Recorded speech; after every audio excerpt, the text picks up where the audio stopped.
మరణం, దాని తప్పించుకోవడం ఎవరికైనా సాధ్యమేనా? దాదాపు అసాధ్యమనే అనిపిస్తోంది. కాని ఒకానొకప్పుడు ఒక పండితుడున్నాడు. తన ప్రాణాలమీదకు వచ్చినప్పుడు దాన్ని ఎదుర్కోవడానికి కత్తి కాదు, తన మెదడునే ఆయుధంగా మార్చుకున్నాడు. ఇది అతని కథ. అంటే తెలివితేటలతో చావుని గెలవచ్చా? ఈ ప్రశ్న ఎప్పటినుంచో మనందర్నీ ఆలోచింపజేస్తూనే ఉంది.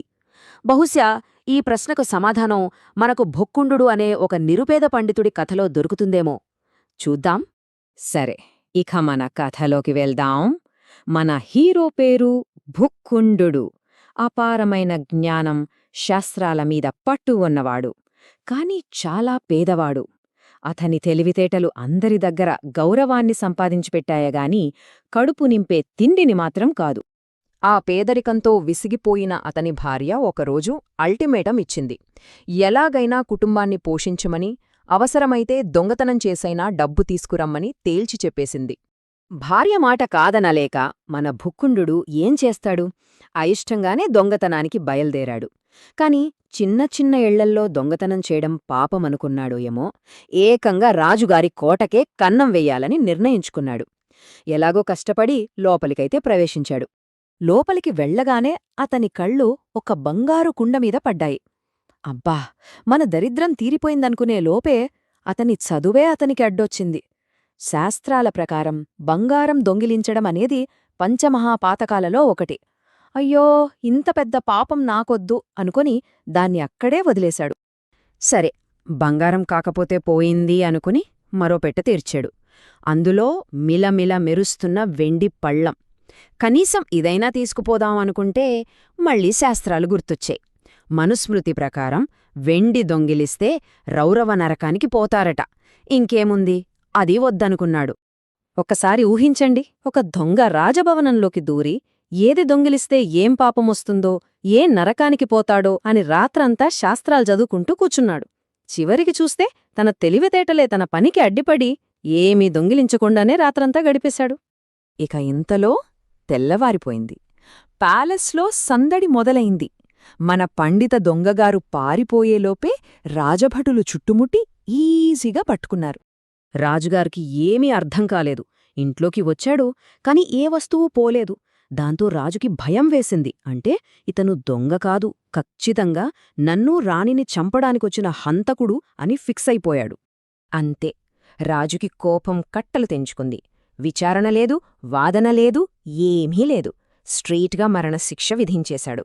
ఇప్పుడు భుక్కుండుడి ప్రాణం కత్తిమొనమీద ఉంది.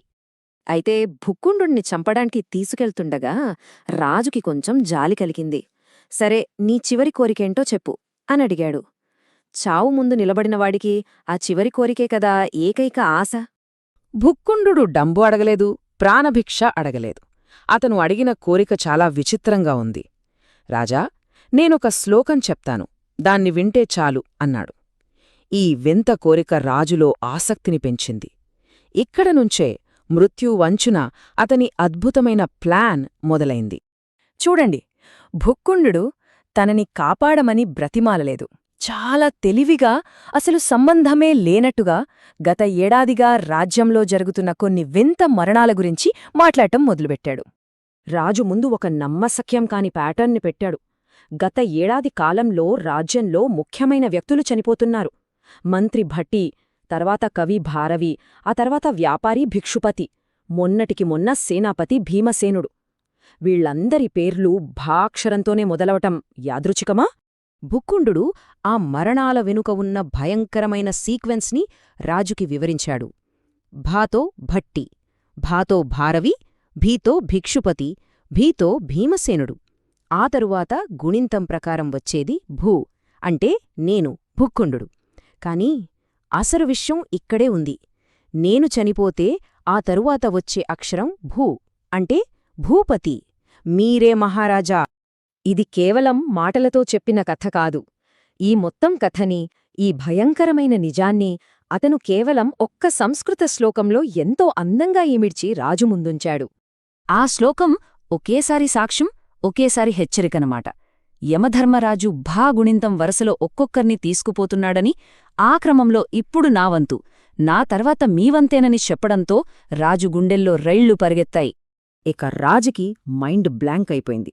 ఆ శకునాన్ని, ఆ కథని 100% నమ్మేశాడు. తన ప్రాణాలకే ముప్పుందని భయపడి వెంటనే మరణశిక్ష రద్దుచేసి భుక్కుండుడికి సకల మర్యాదలు చేసి పంపించేశాడు. ఇప్పుడు ఒక్క నిమిషం ఆలోచిద్దాం. అసలు భుక్కుండుణ్ణి కాపాడింది ఏంటి? సంబంధం లేని సంఘటనలను కలిపి ఒక పక్కా లాజిక్తో నమ్మశక్యమైన కథను అల్లిన అతని అపారమైన తెలివా? లేక ఆ కథ వినగానే శకునాలను, విధిని గుడ్డిగా నమ్మేసిన రాజు యొక్క మూఢనమ్మకమా? సో ఈ కథ మనకొక పెద్ద ప్రశ్నను మిగిల్చింది. అధికారం ముందు నిలబడినప్పుడు నిజానిజాలని చెప్పే జ్ఞానం గెలుస్తుందా? లేక లోతుగా పాతుకుపోయిన గుడ్డి నమ్మకం గెలుస్తుందా? దీని గురించి ఆలోచించండి.